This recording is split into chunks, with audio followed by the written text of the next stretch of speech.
out this little free library. These are sprinkled all over Columbia, and you can either return a book or take a book. Also, Book Blackout has this cool QR code that you can scan that will take you to a list of books that you could donate. That's right, Latasha. I'm outside the Richland County Sheriff's Department, and earlier today I attended the press conference where the family of the man who was fatally shot spoke out for the first time.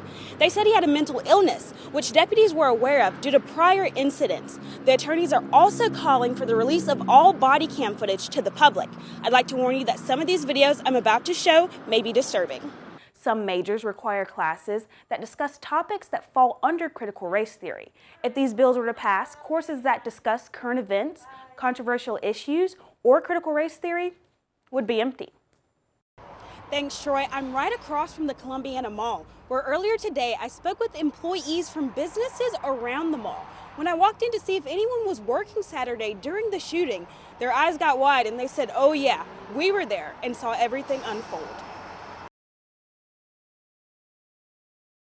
My first question to a colleague who called me was, "Where's Reverend Pinckney?" And he did not know. June 17th, 2015, a typical Wednesday night Bible study at Mother Emanuel AME Church turned into a massacre. Dylan Roof, a white supremacist, attended the service with a gun, shooting and killing 9, including the church's pastor, Reverend Clementa Pinckney. Those killed ranged in age from 26 to 87 and are now remembered as the Emanuel 9. A year later, Reverend Manning was appointed by the bishop to become the pastor of Mother Emanuel. He said his first reaction was that he realized he did not know how to lead a church that has been through trauma, and was honest with the congregation during his first sermon. And I said, "I don't know how to lead you, but I believe, and I know God knows how to lead us. And I will follow God and just ask that you follow me." Mother Emanuel was built in 1891 and is the oldest African Methodist Episcopal church in the South.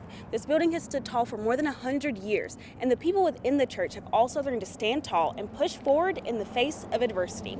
Resilience is the word that came to one church member's mind who has attended Mother Emanuel since he was a little boy. We're a survivor, so we went through many tragedies. The church got burned down to the ground once, and earthquake, and Emmanuel 9, but we always come back. Another member of 53 years echoed the church's ability to make it through tough times. We've been through floods, hurricanes, tragedies. We always find a way to keep going. One way the church has found a way to keep going is by remembering. As human beings, we have a tendency to forget. We need to remember. A memorial for the Emanuel 9, a survivor's garden, and a contemplation and names basin are all in the works so that the tragedy is never forgotten. Most importantly, Reverend Manning wants to share the importance of the strength and the resilience of God's people.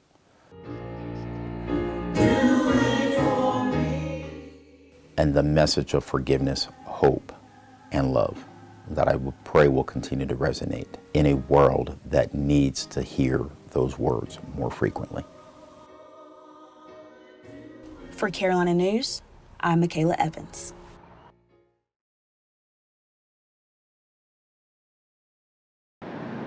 That's right, Latasha. I'm outside the Richland County Sheriff's Department, and earlier today I attended the press conference where the family of the man who was fatally shot spoke out for the first time. They said he had a mental illness, which deputies were aware of due to prior incidents. The attorneys are also calling for the release of all body cam footage to the public. I'd like to warn you that some of these videos I'm about to show may be disturbing. My son was a loving son. He didn't bother nobody. He just had a mental health issue. Emotions were high as the family of Irvin Moore Charlie gathered with attorneys and spoke out for the first time about the incident. He did not deserve this. According to Richland County Sheriff's Department, they responded to a domestic call where a weapon was involved.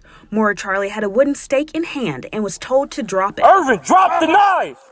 Drop it! He was tased unsuccessfully before running towards a deputy and was fatally shot. Yet the attorneys are calling for the release of all body cam footage to the public after seeing separate footage which they believed showed Moore Charlie standing down. In those videos, you can see Mr. Charlie backing up. You can see him backing away from officers. Although further investigation is still underway, it is evident that family members grieve for the loss of their loved one. I'm not going to have my brother back. He only can live in my spirit. So. The Sheriff's Department is conducting its own investigation into the officer-involved shooting, but attorneys are requesting a separate investigation. The family also filed a lawsuit against the department saying that excessive force was used. And now I just received word earlier that body cam footage was just released to the public, so stay on the lookout for that. I'm Makayla Evans here at the Richland County Sheriff's Department. Back to you.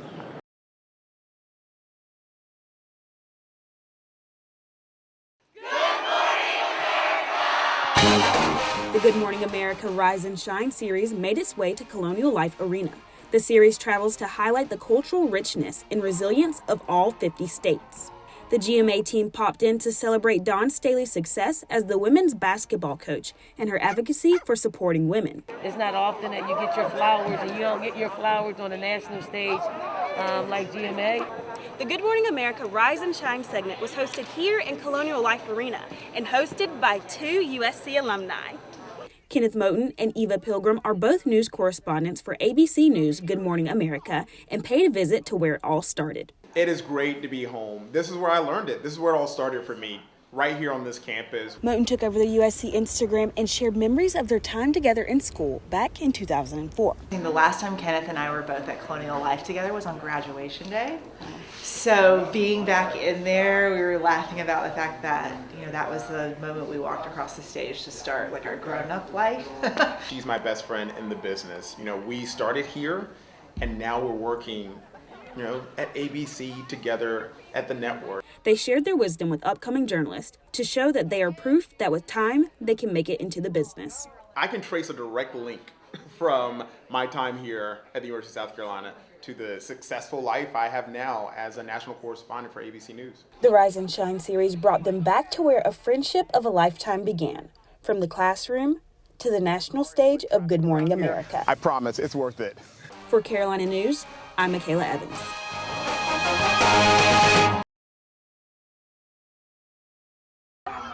That is just so adorable. Ryan, in first grade, I used to sit and collect ladybugs at recess. That's all I would do. Really, I don't think some of those kids would have liked that very much, but the rest of them, they seem to really enjoy that. And they're doing it all to celebrate the 51st anniversary of Earth Day today.